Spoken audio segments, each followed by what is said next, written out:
राज Mahadev study zone platform में आपका स्वागत है। एक बार और देखिए आपका इंटरनेट मॉडल पेपर 2024 के लिए 2024 के लिए देखिए मैथ का सेट 2, मैथ का सेट 1 आपको 1 से लेकर के 28 तक बताए थे, 2 छोड़ दिए थे। ठीक, चलिए अगला सेट में चलते हैं। 15 ही बनाना है। कितना बनाना है? 15 ही बनाना है। ठीक, चलते हैं सेट 2 में। पहला प्रश्न देखिए लिखा कि अभाज्य गुणनखंड विधि द्वारा 126 और 156 का मसा ज्ञात करना है। बताइए 10th क्लास का है? 5 का है। हमारी शिक्षा व्यवस्था इतनी बिगड़ गई है कि हम 5वीं क्लास का मैथ भी 10th में नहीं बना पाते हैं। हाँ, सोचिए शिक्षा व्यवस्था इतना खराब है। देखते हैं, बनाते हैं। सबसे पहले क्या करना है, जो संख्या लिखा 126 बराबर 156 बराबर सीखिएगा एकदम। आपको जैसे 5 क्लास के बच्चों को बताते हैं उसी तरह से आप भी सीखिए, कोई दिक्कत कोई बड़ी बात नहीं है। ये देखिए 126 लिखा हुआ है, इसको आप क्या कीजिए, आप जानते हैं एलसीएम जैसा बनाने के लिए। ठीक, 2 से पहले लगा लीजिए 6 3, फिर ये आपका कट जाएगा 9 सत्ती 63, 7 से 9 और 3 से 3। उसी तरह से 156 का कर लीजिए आप। ठीक, 156 कीजिए, 2 सती 14, 1 और 2 अठी 16, 2 तिया 6, 9 दूनी 18, 3 कम के मरते 13 तिया 39। आइए 126 लिखे, बाहर जितना ये है सबको लिखेंगे गुना के रूप में। मिलाइए 2 गुना 7 गुना 3 गुना 3, और उधर क्या लिखिएगा 156 में 2 गुना 2 3 गुना 13। बताइए ये देखिए 126 का लिखे थे 2 गुना 7 गुना 3 गुना 3, और 156 का लिखे 2 गुना 2 गुना 3 गुना 2 गुना 2 3 गुना 13। सबसे पहले आप लोग क्या निकालिए, एक प्रश्न अभाज्य गुणन विधि द्वारा मस ज्ञात करना। लस दिए क्या? मस एवं लस है। मस एवं मतलब महत्तम एवं लघुत्तम समापवर्तक। तो ऐसी स्थिति में आप सबसे पहले क्या कीजिएगा, मस मतलब HCF। ठीक, चलिए साहब ये CF बताए थे कि जो दोनों में मिलता है। ये देखिए, और कौन मिल रहा है? 3। कितना आ गया? 6। ठीक, और LCM भी ज्ञात करना है। तो बताए थे जो आपका आता है HCF पहले लिख लीजिएगा। लिख लिए, अब चलिए ढूंढते हैं हम। और जो जो घर के बाहर है सबको लिखिए। 7 गुना 2 गुना 3 गुना 13, 7 गुना 2 3 गुना 13 गुना कीजिएगा। तो गुना करके देखिए आपको आता है यहाँ पर 3276। गुना कीजिएगा 3276। ठीक, चलिए यानी आपका HCF बराबर हो गया 6, LCM इक्वल टू 3276। यही है अभाज्य गुणनखंड विधि द्वारा HCF और LCM ज्ञात करना। इस तरह से आप कर लीजिए। ठीक, चलिए अगले प्रश्न की ओर बढ़ते हैं। चलिए इसी मॉडल सेट का दूसरा प्रश्न देखिए, लिखा है कि Px पॉलिनोमियल ऑफ x लिखा और 2x² प्लस 3x और -5 मान पूछा P3 और P-3 का ज्ञात करना है। ठीक, अब देखिए ये प्रश्न का बात करेंगे तो 7-8 में पढ़ने का है। आगे 10th में पूछता है, हो सकता है पूछ सकता, हो सकता नहीं पूछ सकता है। ठीक, अभी 7-8 का प्रश्न है, जो लोग 7 में पढ़ा होगा वो जानता होगा। ठीक, आ जाओ। यहाँ देखिए P लिखा हुआ, x मतलब की लिखना है। P के बगल में x है या P के बगल में 3 है तो रखेंगे 3, यानी जहां जहां पर x वहां कितना रखेंगे 3, प्लस 3 गुना 3 और -5। अब इसको सीखना क्या करना है, द्वितीय छेद नहीं करना है, 2 है, अब ब्रैकेट हटेगा गुना 3 का स्क्वायर 9, अब प्लस 3 तिहाई 9 और -5। ये देखिए 9 दूनी 18 प्लस 9 और -5। ठीक, आप चाहते हैं तो 18 प्लस 9 में 5 घटा 4, 18 4, या फिर डायरेक्ट यहाँ पर भी आप 22 कर सकते थे। यानी P3 का मान कितना आ गया साहब? 22 आ गया। लेकिन ये बोला है कि P3 निकालिए कि और P-3 भी निकालिए। चलिए फिर से चलते हैं। Px बराबर देखिए क्या लिखा हुआ है, 2x² प्लस 3x -5। बताइए x के जगह पर क्या रखेंगे? -3। देखिए ध्यान से तो 2 हो गया और -3 का स्क्वायर प्लस 3 गुना x के जगह पर -3 और -5। कोई दिक्कत? जैसे उसे गुना भाग देखिए सिर्फ ये आपका देखिए तो फिर ब्रैकेट हटाएंगे 3 का स्क्वायर 9 माइनस का स्क्वायर प्लस, लेकिन यहाँ देखिए प्लस माइनस माइनस 3 तिहाई 9 और -5 9 दूनी 18 -9 -5। चलिए 18 में 9 घटाएंगे तो 9 बचेगा, 9 में 5 घटाए कितना बचेगा? ऐसा नहीं सोचना है कि दोनों बराबर है, गलती से जब माइनस आ गए नहीं, वो P3 देखिए कितना 22 और सिर्फ माइनस लगा दीजिएगा, देखिए आंसर में कितना अंतर है। तो आपको एक साइड में क्या लिख लीजिएगा, P3 बराबर आ गया 22 और P-3 बराबर आ गया 4। प्रेम से डब्बा बनाना है, आंसर करना है। चलिए ये आपका हो गया 2 नंबर। क्वेश्चन नंबर 3 देखिए इधर आप लोग, एक द्विघात बहुपद ज्ञात करें जिसके शून्यकों का योग तथा गुणनफल क्रमशः √2 और 1/√3 है। ठीक, तो जानते हैं द्विघात बहुपद में शून्यकों की संख्या कितनी होती है? 2 होती है। क्लियर? चलिए मान लेते, माना कि द्विघात बहुपद के शून्यक अल्फा और बीटा है। क्या है? अल्फा और बीटा है। अब द्विघात देखिए क्या लिखा हुआ है, कहता है योग यानी अल्फा प्लस बीटा बराबर कितना लिखा हुआ है? √2। अल्फा इंटू बीटा बराबर क्या लिखा हुआ है? 1/2। पूछा क्या है? द्विघात बहुपद। अच्छा एक चीज बताइए, द्विघात बहुपद का फॉर्मूला क्या होता है? x² minus alpha plus beta into x plus alpha into beta. ये आपका 1 नंबर में भी रह सकता है, फॉर्मूला सेम टू सेम लिख देंगे। पूछेगा कौन सा है? x² minus alpha plus beta कितना लिखा हुआ है? √2 into x alpha into beta 1। Clear? चलिए काम कर लेते हैं, पहले थोड़ा सा √2 x प्लस 1/3, कुछ नहीं तो नीचे 1, कुछ नहीं तो नीचे। अब 3 का एलसीएम ले लेते हैं, ये हो जाएगा 3x² और माइनस √2 x प्लस कितना 1। 1 काटे 3 मरते 3 गुना की, इसमें भी देखिए 3 छूट गया, 1 से 3 मरते यहाँ क्या आएगा? -3। अब प्लस 3 से 1 मरते तो 1 को 1 मरते लिखेंगे, चूंकि 3x² माइनस 3 √2 x प्लस 1/3। शून्य का बात बोल रहा है, द्विघात बहुपद जब भी होगा शून्य का अल्फा बीटा बराबर 0 हम लगा सकते हैं। 3x² माइनस 3 √2 x प्लस 1, ये तो 3 होकर के उधर क्या हो जाएगा? 0। इसलिए लिखेंगे अतः द्विघात बहुपद बराबर 3x² माइनस 3 √2 x प्लस 1। ये आपका हो गया आंसर। फॉर्मूला इसमें याद रखना है, इसमें मेन क्या करना है आपको? फॉर्मूला याद रखना है। द्विघात बहुपद का सूत्र क्या होता है? आपको अल्फा प्लस बीटा दिया रहेगा, अल्फा इंटू बीटा दिया रहेगा। ठीक, बटा में तो ठीक है, नहीं तो आप यहाँ भी आंसर छोड़िएगा तो कोई दिक्कत नहीं है। चलिए पढ़ते हैं अगला प्रश्न पे। चलिए चौथा प्रश्न है, द्विघात समीकरण है 3√3 x² प्लस 10x प्लस √3 बराबर 0 का विवेचक, विवेचक मतलब d। तो d का फॉर्मूला बताइए क्या होता है? यही फॉर्मूला विवेचक का पूछ सकता है। अब इसमें ABC ज्ञात करना है, तो आप प्रश्न पहले लिख लीजिए आराम से, प्लस 10x प्लस √3 बराबर 0। यहाँ से आपको A ज्ञात करना है, B ज्ञात करना है और C ज्ञात करना है। चलिए A का मान बताइए कितना लिखा हुआ है? 3√3। B का वैल्यू, C का वैल्यू बताइए। इसको बस खाली पुट करना है। B उठाइए 10 का स्क्वायर माइनस 4 इंटू A उठाइए इंटू C उठाइए 10 का स्क्वायर तो 100 होता है माइनस, अच्छा एक चीज बताइए, 4 तिया और √3 गुना √3 100 माइनस 12 तिया 36 4 40 64। चलिए यही आपका D का मान है। किसका मान है?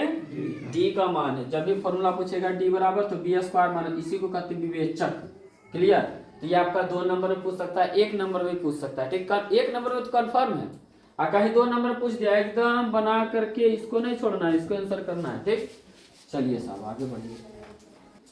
ये 5वां प्रश्न है, दिखाइए कि x बराबर -3 है, x square plus 6x plus 9 बराबर 0 का एक हल है। एक हल कहने का मतलब क्या ऐसा हो सकता है कि x के जगह पर आप -3 रखिएगा तो दोनों मैंने उसका आंसर 0 आ जाए।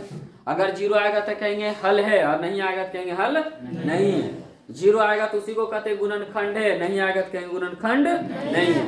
शून्य आ जाएगा तो कहेंगे शून्यक है, मूल है, नहीं आएगा तो नहीं है। एक ही नाम है, हाँ सबका एक ही नाम है, काम भी एक ही है, मतलब बोलने का तरीका अलग है। ठीक, चलिए तो इस तरह के प्रश्न को हम बनाने के लिए सीखते हैं। ये देखिए साहब, फिर आपको हम ये बताना चाहते हैं, ये 10th का प्रश्न है, ये नहीं, ये 9th का प्रश्न है। मॉडल सेट में दिया हुआ है, कोई दिक्कत नहीं है, आपको आना चाहिए। नहीं आता है तो एक बार रिवीजन कर लीजिए। मान लेते हैं कि माना कि px बराबर, माना कि द्विघात बहुपद, आप इस तरह से भी लिख सकते हैं या फिर बहुपद लिख लीजिए, कोई दिक्कत। माना कि बहुपद px बराबर क्या लिखा हुआ है, x square plus 6x plus 9 बराबर 0। यदि हम ऐसा मान लेते हैं, क्या कर लेते हैं, ऐसा हम मान लेते हैं। क्लियर, चलिए तो p यहाँ देखिए x का वैल्यू -3 बोला है तो -3 रख लेते हैं। -3 का स्क्वायर प्लस 6 इंटू -3 x का वैल्यू और प्लस 9 बराबर 0। इसको हल कीजिएगा तो 9 -3 का स्क्वायर 9, यहाँ से आते देखिए -18 प्लस 9 बराबर 0, 0 बराबर 0। अंतिम में लिखेंगे अतः x बराबर -3 इस बहुपद का एक हल है, एक शून्यक है, एक गुणनखंड है, कुछ भी लिख सकते हैं। ठीक, बस इतना ही काम करना। आपको पहले बोले थे 9th का है। चलिए, एक द्विघात समीकरण लिखा हुआ है 2x square minus 6x plus 3 बराबर 0। कहते हैं मूलों की प्रकृति ज्ञात कीजिए। जब भी मूलों की प्रकृति कहेगा तो सबसे पहले हम लोग d निकालेंगे। क्या निकालेंगे, d। तो d का सूत्र अभी तो आपको बताया b स्क्वायर माइनस 4ac। इससे पहले हमको चाहिए a, b और c, सबसे आगे वाला a, उसके बाद b, उसके बाद c। चलिए b का वैल्यू -6 तो हम लोग रख लेते हैं। -4 इंटू a का वैल्यू बताइए 2 और c का वैल्यू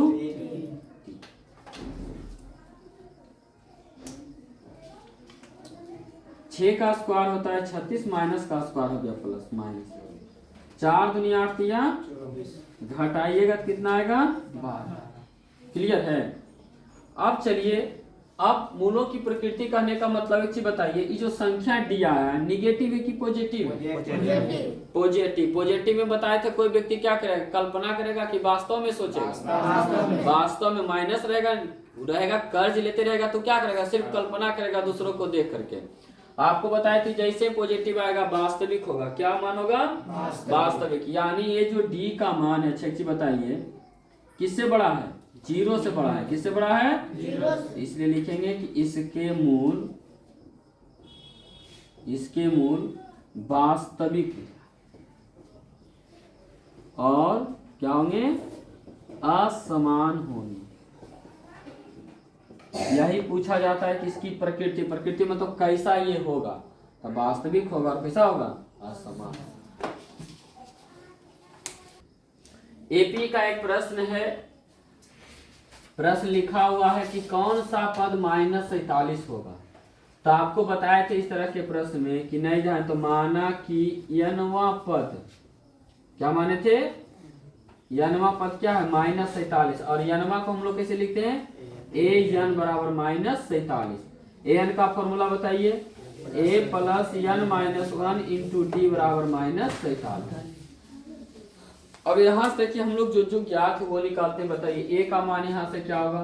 नहीं, जिनको याद आता है, जिनका नहीं पढ़ा हुआ सोचिए, जो सबसे पहले लिखा ओकरे कहते हैं प्रथम पद, ओकरे कहते हैं a। तो ये आपका हो गया 18। यहाँ से 18 मिल गया। n तो मालूम करना है, d ज्ञात करना है। तो d का सूत्र बताए थे a2 माइनस a1। बाद वाला पद में पहला पद घटा दो।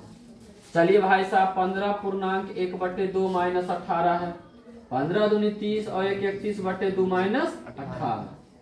कुछ नहीं तो नीचे 1 है, 2 1 का एलसीएम लीजिएगा तो 2 आएगा। 1 में 2 का 1 मरते थे 31 माइनस 18 दूनी 36। 31 में 36 नहीं घटेगा, उल्टा घटाएंगे, लगाएंगे कुछ ही माइनस। चलिए -5/2। अब तो बस मान रखना है, n का मान निकालना, चलिए रखते हैं। ध्यान दीजिएगा a का वैल्यू 18 है तो 18 रखेंगे प्लस n तो मालूम नहीं तो n का लिख लेते हैं n -1 इंटू देखिए d का मान कितना आया है -5/2 -47।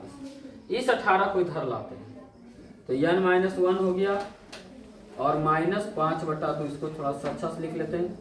ये -47 से इधर आएगा तो -18। सेम टू सेम लिख रहे हैं इधर वाला। चलिए 8 7 15 और 4 1 5 और 1 6 -65। किसका वैल्यू? इतना का वैल्यू। अब इधर देखिए थोड़ा सा आपको बनाते हैं, इसको क्या करते हैं ले जाते हैं। देखिए इधर हम n -1 रखे, ये -65 है। एक चीज छूट गया तो इस टोटल को नीचे वाला कहाँ चला जाएगा? ऊपर। ऊपर वाला कहाँ जाएगा? नीचे। ये देखिए माइनस से कई कटा 13 तो n -1 बराबर 13 दूनी 26। तो n बराबर कितना हो गया? 26 प्लस 1 कर लेंगे यानी कितना आ गया? 27। तो लिखेंगे अतः इस एपी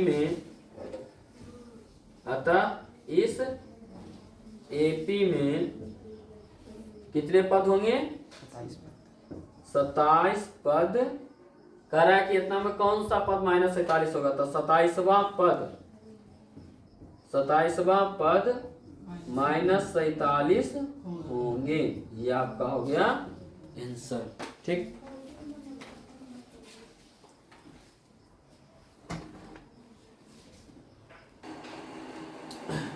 ये देखिए आपका 8 नंबर कहता है कि k का मान ज्ञात कीजिए। किसका मान ज्ञात करना है?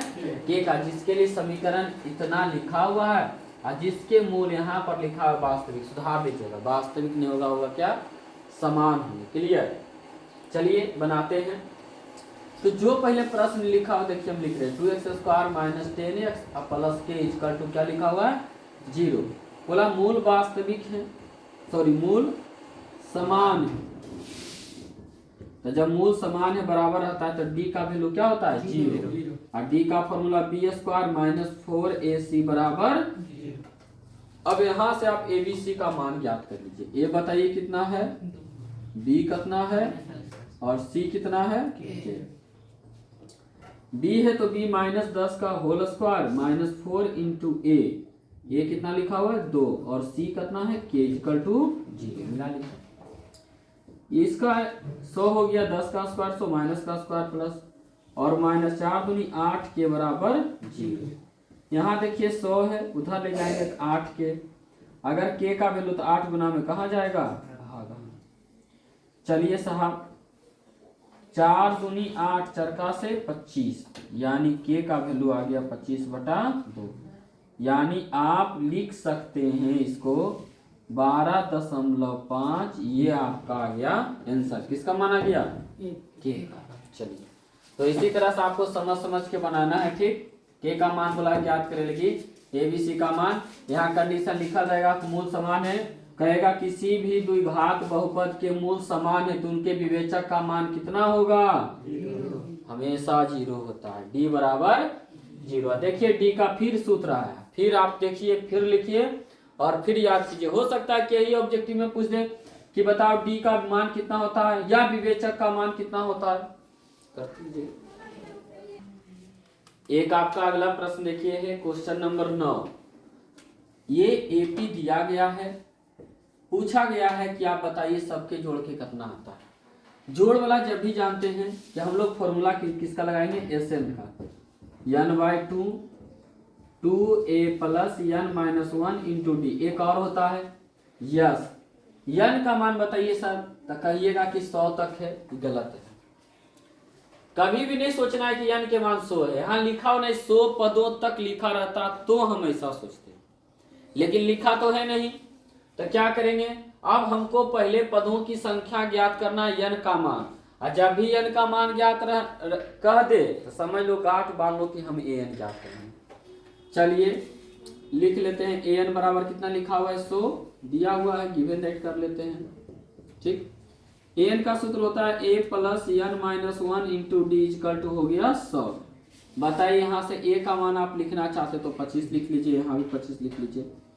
n तो नहीं मालूम है लेकिन d निकल जाएगा। बाद वाला पद में पहला पद बोले थे घटाने के लिए, क्लास में भी खूब बताया इस तरह का प्रश्न आपको हम। चलिए पहले 3 को कि पहले 25 को? पहले 25 को, क्योंकि वो जोड़ में 100 माइनस आ गया 25। n माइनस 1 3 बराबर कितना हो गया 75। आप 3 से काटिएगा क्या मरते n माइनस 1 बराबर 25, तो n बराबर ई जाके जुटेगा तो कितना होगा? देखिए आपके मन में ये चलेगा कि कई पद है तो 100 पद है। नहीं साहब, 100 पद कब होता? जब 1 से स्टार्ट होता, 1 के बाद 2, 2 के बाद 3, 3। बताइए 25 से तो पहले स्टार्ट हुआ है, और दूसरी बात है 3, 3 का अंतर ही भाग रहा है, इसलिए यहाँ तो यह निकालना इस तरह से निकालिए। यही पूछेगा कि 25 plus 28 plus 31 plus dot dot, या फिर 25, 28, 31 डॉट डॉट 100 में कुल कितने पद हैं? तो कुल कितने पद हैं? 26 पद हैं। आप देखिए n का मान रखेंगे हम लोग 26, तो यहाँ 26/2 हो गया। 2 इंटू a का मान ढूंढिए 25 से, तो 25 रखेंगे, और n कितना है 26। देखिए n का मान 26 है तो 26 माइनस 1 इंटू डी कितना है? डी का वैल्यू आ गया यहाँ पर 3, तो रख लेंगे 3। चलिए साहब काट लीजिए, 2 से कितना मरते 13, तो ये आपका आ गया 13। 25 दूना, अब प्लस ये घटा तो 25 गुना 3, ये आपका 13। और एक लाइन और बढ़ा लेते हैं, 25 दिया 75, ये 13 ब्रैकेट हटेगा गुना, जोड़िएगा तो 100 कितना? चलिए 13 × 5 = 65 के 5 बाकी बचा 6, और 13 दूनी 26 और 4 30 और 2 32 बाकी बचा 3, और 13 3 16, यानी कि सबका योगफल कितना आ गया 1625। हाँ यहाँ पर एक फॉर्मूला लगता है n/2 a plus an। Clear? जब भी आप लगाए फिर भी तो n आपको निकालना पड़ेगा। उसके बाद a है 25 रखिए, an 100 है रखिए, बात उतना ही पड़ेगा। क्लियर है? चलिए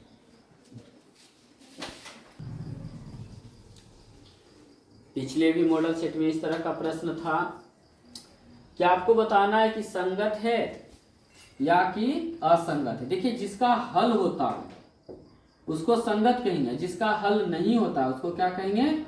असंगत कहेंगे। क्लियर है? आ जाइए इसको समझते हैं हम। ठीक, तो पहले तो इस तरह के प्रश्न में क्या करना है आपको?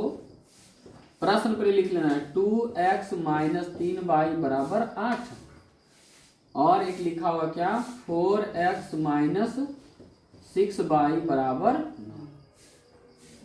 ये पूर्णतः सही नहीं लिखा हुआ, इसको समीकरण 1 समीकरण 2 आप पढ़ सकते हैं। समीकरण 1 से जब 2 नंबर पूछे तो इतना करना है, कुछ नहीं कर रहे हैं, बस खाली लाइन बढ़ा रहे हैं। इसको इधर लाइएगा तो -8 बराबर 0। यहाँ से a1 बराबर 2, b1 बराबर -3 और c1 बराबर -8, ये सब पढ़ाए हैं। a1 b1 c1। आप चलते उसी तरह से समीकरण 2 से, जब आप चलिएगा समीकरण 2 तो यहाँ देखिए 4x माइनस 6y और ये -9 बराबर हो गया 0। अब देखिए लिखा आएगा a2 हो गया 4, b2 बराबर -6 और c2 बराबर -9। अब सबसे पहले हम लोग क्या करेंगे? a1 बटे a2 निकालेंगे। a1 बटे a2, चलिए a1 कितना है 2, अब बटे a2 कितना है 4, कट छट के आ गया 1/2। उसी तरह से b1 बटे b2 ढूंढ लीजिए, -3 और -6, इसका भी वैल्यू 1/2। c1 बटे c2 -8 -2 कटा 8/2। एक चीज यहाँ पर देखिएगा, चूंकि a1 बटे a2 बराबर b1 बटे b2 equal to note c1 बटे c2, तो आप जानते हैं कि इस तरह के क्वेश्चन में इसका क्या हल लिखाते हैं। लिखा हुआ है कि समानांतर होगा। कहने का मतलब ये हुआ, बताइए इसका कोई हल होगा? लिखेंगे चूंकि इसके कोई हल नहीं है इसलिए यह युग्म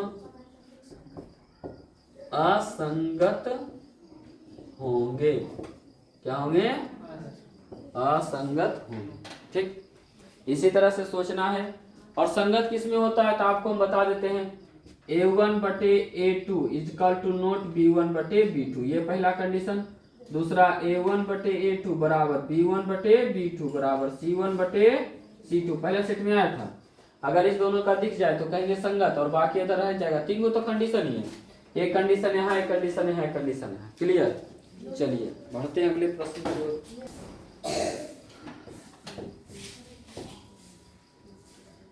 प्रश्न देखिए क्या कह रहा है कि 6x²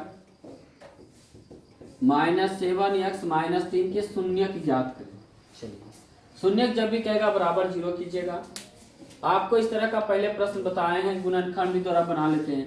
फर्स्ट लास्ट को गुना करना है, 6×18। देखिए हम एक काम करते हैं, 6x² माइनस 3 लिखे बराबर 0 लिखे, बीच में ये माइनस 7x छोड़ दिए, इसके बदले कुछ लिखेंगे।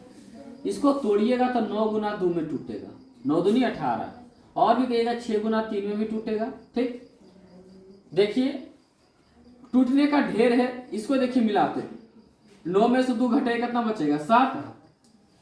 तो 7 प्लस में चाहिए कि माइनस में? माइनस में चाहिए। अच्छा कहिएगा सर ये इसके बारे में कहीं चर्चा कर रहे हैं, 6 में 3 घटाएगा 3, बताइए आगे कहिएगा इधर ना ना ये वाला नहीं चाहिए। ठीक, हाँ अब यहाँ देखिए तो यहाँ पर क्या लिखा हुआ, 9 दूनी 18, 9 में से 2 घटाएगा 7 बचेगा, लेकिन माइनस में। तो हम एक काम करते हैं, एक रे घटा देते हैं 2 में 9, और बाकी टेंशन यहाँ पर खत्म हो जाता है आपका। यहाँ देखिए, यहाँ से यहाँ तक और यहाँ से यहाँ तक। यहाँ देखिए 6 है, यहाँ 2 है, तो 2 कॉमन हो जाएगा। x 2 को 1 हो, तो कम वाला के कॉमन करते हैं, 2 तिया 6, 2 गो x में 1 x बाहर, और 2x तो टोटल बाहर हो गए, कुछ नहीं बचा था, कितना? 1। माइनस है दोनों घर में तो माइनस बाहर। यहाँ देखिए 9, यहाँ 3 है, तो 3 को बाहर करेंगे, x तो बाहर होगा नहीं, तो यहाँ हो गया 3x, माइनस बाहर प्लस 3 बाहर, कुछ नहीं तो 1 बराबर। कहने का मतलब दोनों घर यदि बराबर आ रहा तो आपका गुणनखंड सही है, नहीं तो आपका गलत है। चलिए 3x + 1 हो गया 1 हो गया 2x माइनस 3 बराबर 0। तो 3x + 1 बराबर 0, इसके बराबर 0 और इसके बराबर 0, माइनस 3 बराबर 0, 3x बराबर -1, x बराबर -1/3। यहाँ देखिए 2x का वैल्यू 3, x का वैल्यू 3/2, इसलिए x बराबर -1/3 और 3/2। देखिए द्विघात समीकरण है, द्विघात बहुपद है, शून्यकों की संख्या कितना होता है? हमेशा 2। आगे भी कुछ लिखा हुआ है, शून्यांकों एवं गुणांकों के बीच के संबंध की सत्यता की जांच करें। लिखते हैं सत्यता की जांच। तो सत्यता की जांच क्या होता है, चलिए पहले लिख लेते हैं। प्रश्न देखिए क्या लिखा हुआ, 6x² माइनस और -3 बराबर 0 लिख लेते, कोई दिक्कत नहीं है। यहाँ से बताइए a का वैल्यू 6, b का वैल्यू -7 और c का वैल्यू -3। चलिए हम आपसे पूछे शून्यांकों का योग बता दीजिए आप, -b/a। शून्यांकों मतलब शून्यक, शून्यक को योग करने का मतलब, अच्छा आपका शून्यक क्या आया?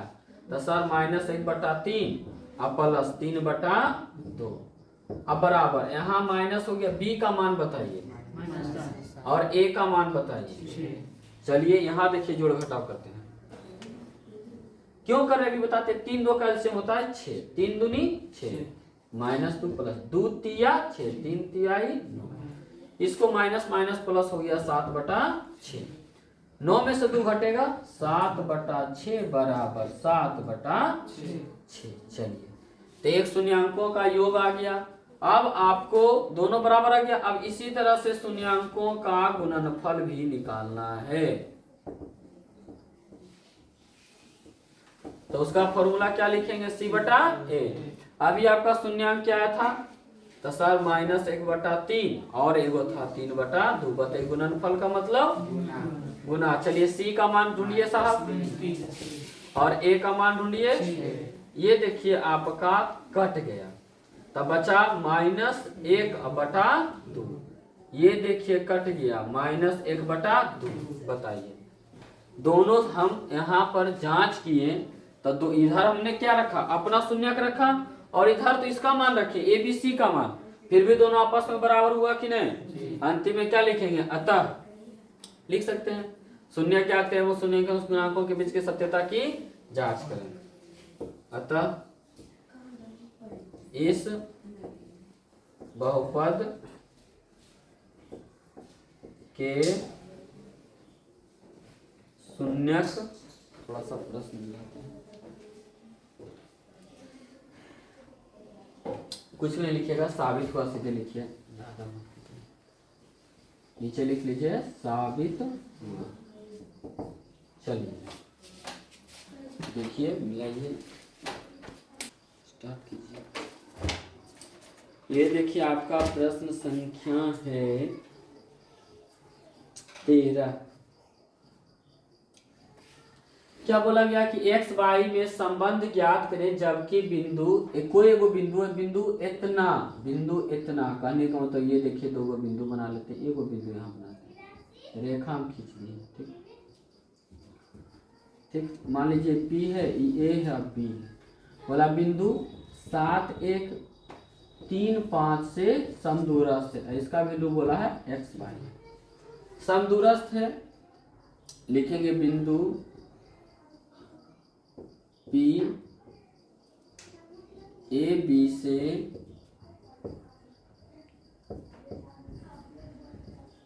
समदूरस्थ। क्या है, तो समदूरस्थ लिखे तो बताया कि क्या लिखेंगे, पी ए बराबर पी बी। चलिए दूरी सूत्र लगा लेते हैं, फॉर्मूला क्या बताए थे भाई साहब, इधर भी और इधर भी, x2 माइनस x1 का whole square y2 minus y1 का होल स्क्वायर।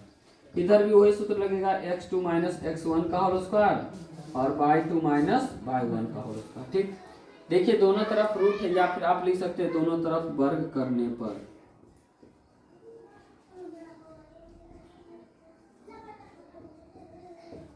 जब दोनों तरफ वर्ग कीजिएगा तो रूट तो कट जाएगा। चलते हैं पी ए में, ये आपका p है, ये आपका a है, तो x1 ये क्या है x2, तो 7 माइनस x का होल स्क्वायर और y माइनस 1 का होल स्क्वायर, ये भी कट जाएगा। यहाँ पी बी है, 3 में x का घटाएंगे और स्क्वायर करेंगे, और 5 में y को घटाएंगे और स्क्वायर करेंगे। यहाँ a माइनस बी का होल स्क्वायर, यहाँ भी a माइनस बी का होल स्क्वायर, फॉर्मूला वगैरह लगाइए।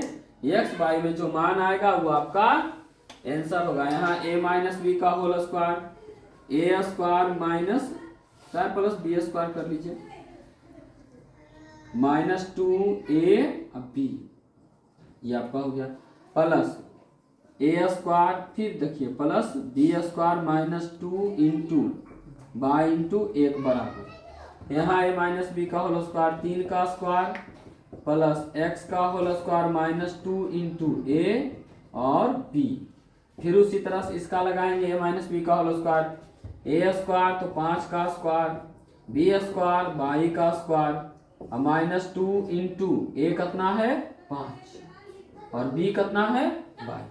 एक बार और मिलाते हैं, एक तरफ हम मिलाते हैं, एक तरफ आप मिला लीजिएगा। ठीक, a माइनस बी का होल स्क्वायर देखिए a square plus B square minus 2a और b, अब प्लस हो गया, ये मिलाते हैं a माइनस बी का whole square a square plus B square minus 2 formula में रहता है। ठीक, और a और b उधर अभी आपको बताएं, सेम टू सेम मिलाइए। आगे बढ़ते हैं, 7 का स्क्वायर कीजिएगा 49 आएगा, ये x स्क्वायर माइनस 7 दूनी 14x प्लस ये आपका y स्क्वायर, 1 का स्क्वायर 1 और माइनस 2y इजकल टू 3 का स्क्वायर 9 और x का स्क्वायर माइनस 6x, 5 का स्क्वायर y का स्क्वायर और 5 दूनी 10 बराबर बीच में है, समान साइन वाला कटेगा, इधर भी एक्स स्क्वायर, इधर भी एक्स स्क्वायर, इधर भी वाई स्क्वायर, इधर भी वाई स्क्वायर। और देखिए कोई कट रहा है, सबको एक साइड ले आते हैं, एक्स वाई वाला को एक साइड लेना, एक्स वाई को। ये देखिए क्या लिखा हो -14, तो हम लिख लेते हैं -14x। और ये देखिए क्या लिखा हो -2y। क्लियर। अब आगे देखिए बढ़ते हैं, x वाला पार्टी को उधर से लाते हैं, वाई वाला को। ये माइनस इधर आके क्या होगा प्लस, और ये माइनस आकर के क्या हो जाएगा प्लस।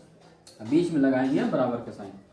ये देखिए इधर 9 बचा हुआ है, इधर देखिए प्लस 25 बचा हुआ है, 2 को बचा हुआ, बाकी तो आप देखिए इधर भी कुछ बचा हुआ था, 49 प्लस होने जाके क्या होगा माइनस। ये देखिए +1 है, क्या होगा माइनस। नहीं समझ में आता है झट सुनी गिन लिया, 1 2 3 4, 1 2 3 4, 1 2 3 4, 4 3 2 1, दोनों तरफ 4 4 आ गया। अब देखिए एक्स वाला पार्टी को एक साथ, एक्स वाला पार्टी को एक साथ दिखाई देता है ना, आ जाते हैं। ये 14 का कर्जा और ये देखिए 6 आ गया, यहाँ देखिए -14x और 6x आ गया है, ठीक। तो कर्जा कितना हो जाएगा -8x, ठीक है, ये हो गया। अब देखिए 2 का कर्जा 10 आ गया है, तो 2 का कर्जा 10 आ गया तो कितना बचेगा 8/22। अब बराबर चलिए साहब, ये 25 ये कितना हुआ 26, और 26 और 10 36 में 35। ओहो अच्छा, 9 1 10 हो गया, और तो 25 10 35, तो 35 माइनस कर लीजिए 49। इसमें देखिए क्या हो जाएगा, इसमें 8 हम कॉमन कर लेते हैं, तो ये -x और +y बराबर, घटाइए माइनस इधर आएगा और बचेगा क्या 35 14, चलिए -8 कॉमन कर लेते हैं, तो ये आपका हो जाएगा x -y, और x -y बराबर -14/-8, ये 7 और ये 2, x -y बराबर 7/2। यही आपका आ गया x y में संबंध। इसमें तो कुछ और लिखा हो, देखिए गुना भाग जोड़ घटा में कुछ मिस्टेक वगैरह हुआ है क्या, मिलाइए साहब।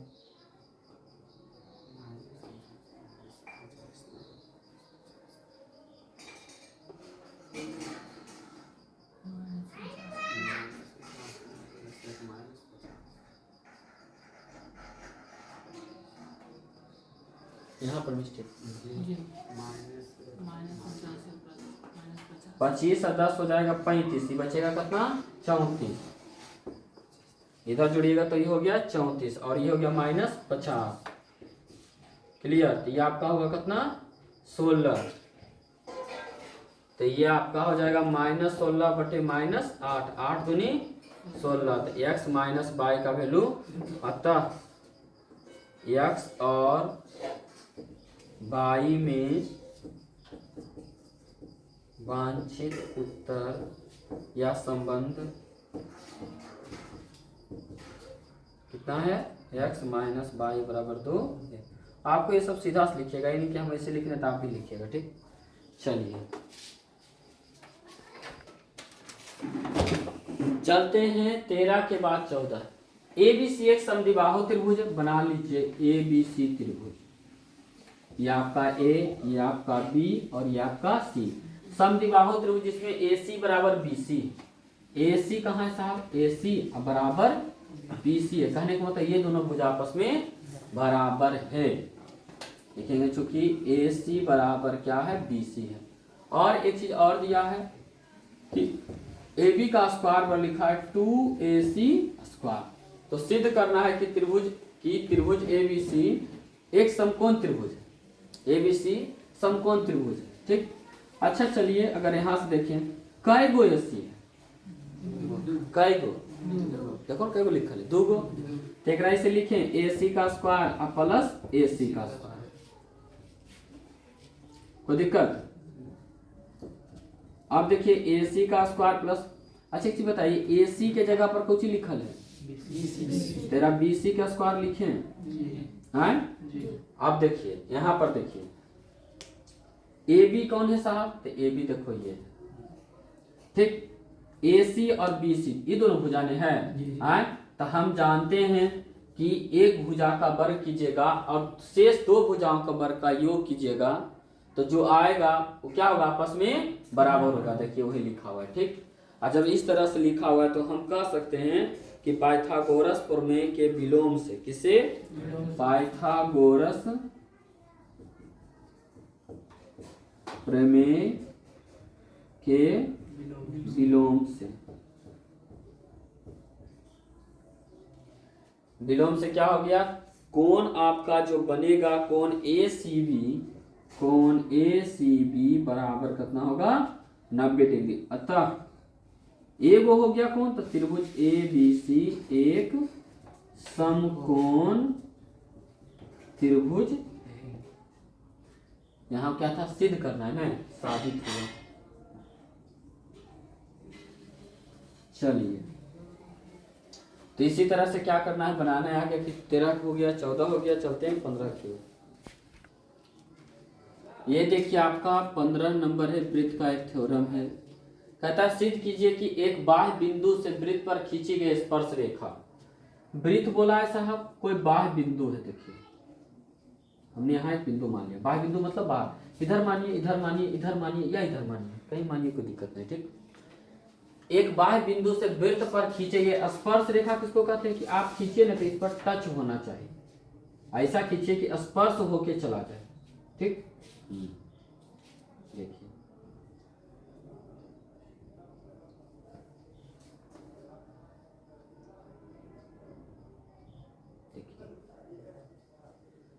और यहां देखिए,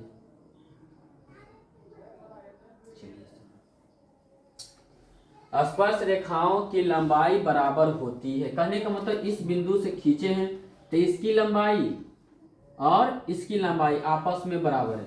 कोई वृत्त का केंद्र है जो क्या होगा, हमेशा वो होता है, इसको P मान लेते हैं, E टच हुआ तो इसको A पढ़ लेते हैं, I टच हुआ तो इसको E पढ़ लेते हैं। क्लियर। एक काम करते हैं, जानबे करते हैं, यहां से यहां तक क्या होगी, त्रिज्या होगी, और यहां से यहां तक ये भी क्या होगी, त्रिज्या होगी। इसको क्या करते हैं, इधर मिला देते हैं, तो दो गो त्रिभुज देखिए बन जाएगा। समझिएगा, कोई थ्योरी का जरूरत नहीं, जितना करते हैं उतना आप खाली करते जाइए, कोई दिक्कत नहीं। क्लियर है। तो सबसे पहले लिख लेते हैं, दिया है, जो पहले दिया रहता है इस प्रश्न में पहले आपको लिख लेना है ठीक। तो यहाँ पर देखिए क्या लिखा हुआ है कि दिया गया है कि वो क्या वृत्त का केंद्र है, वो क्या है, वो वृत्त का केंद्र है, तथा बिंदु P से दो रेखा, कौन कौन दो रेखा अच्छा है, A और B, दो रेखा A और B वृत्त को स्पर्श करती है। क्या करती है, स्पर्श करती है मतलब छूती है ठीक। एकदम कहानी है, सभी टीचर का अलग अलग बताने का तरीका होता है, हमारा भी अलग तरीका है, देखिए ठीक। एकदम आसान भाषा में हमने जो किया फिगर में ठीक।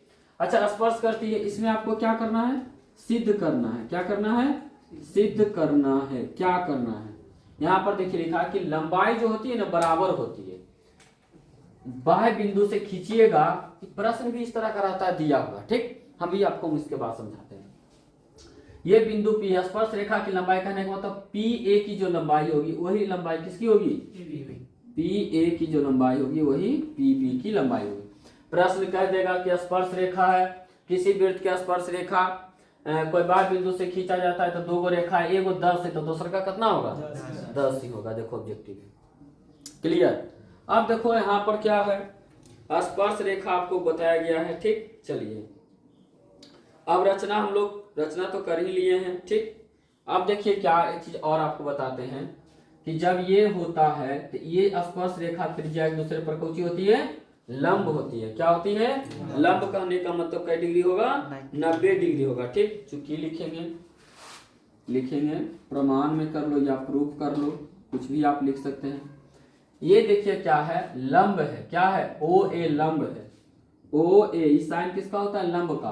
ओ ए लंब केकरा पर गिर रहा है सर पी ए पर, कुछ पर पी ए पर। उसी तरह से ओ बी लंब है केकरा पर गिर रहा है पी बी। बताइए यहाँ तक कोई दिक्कत नहीं है, ठीक। और जब रहेगा लंब है तो क्या होगा, ये दोनों कोण आपस में क्या हो गए 90 डिग्री, कौची 90 डिग्री। यदि आपसे पूछे पी ए ओ कोण पी ए ओ अब बराबर कोण क्या होगा पी बी ओ, बी ने रखिएगा पी बी ओ कई डिग्री हो गया 90 डिग्री, क्योंकि लंब है, लंब का मतलब कई डिग्री होता है 90 डिग्री होता है, ठीक। अब हम लोग क्या करते हैं, दोनों त्रिभुज में चलते हैं। त्रिभुज कौन कौन सा है, पी ओ ए, कुछ भी रख लीजिए, त्रिभुज पी ए ओ और त्रिभुज पी बी ओ, ठीक। ध्यान से देखिएगा, ठीक। अच्छा बताइए, कोई भी वृत्त के त्रिज्या अलग अलग होगा कि एक के होगा, एक होता है क्या। तब अगर आप देखिएगा चलते हैं त्रिभुज पी ए ओ में ए ओ की जो लंबाई होगी वही बी ओ की लंबाई होगी कि नहीं, कोई दिक्कत। ये कौन सी है, त्रिज्या है, क्या है त्रिज्या आपस में हमेशा समान होती है। ये दोनों त्रिभुज में देखिएगा, एगो त्रिभुज देखिए यहाँ से बन रहा है, ये त्रिभुज में पर बन रहा है। अच्छा देखिए यहाँ पर पीओ क्या है, पीओ दोनों त्रिभुज में पीओ होगा कि नहीं, है कि नहीं, है नहीं, पीओ या ओपी लिखिए, ठीक। चलिए अब एक चीज बताइए कि जब हम जानते हैं कि दो भुज आपस में बराबर है, क्या है, दो भुजा आपस में बराबर है, तो एक बात आप ध्यान में रखिएगा कि त्रिभुज पीएओ और त्रिभुज पीबीओ आपस में क्या होगा, सर्वांग सम होगा, क्या होगा, सर्वांग सम। जब सर्वांग सम होता है तो उसकी सभी भुजाएं क्या होती है, बराबर होती है, यानी पी ए अब बराबर क्या होगा पी बी, साबित।